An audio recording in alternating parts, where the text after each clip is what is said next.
Hi guys, mauna ninyong ginahulat no na carnivore pancake na asta ka fluffy ug astang lamia. So kailangan lang nato og 6 eggs diha. I-separate ra nato ang egg yolk sa atong mga egg white. I-mix na natong egg white guys, and then ibutang natog hinay-hinay ang 2 tablespoon na low carb gelatin.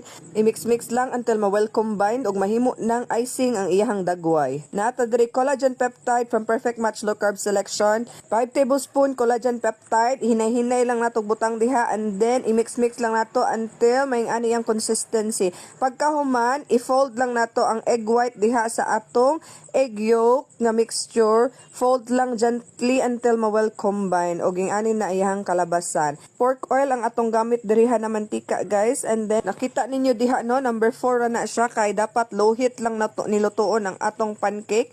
So 1/2 cup ni siya nga mixture sa pancake ako ang gibuhos diha, and then i-check lang if golden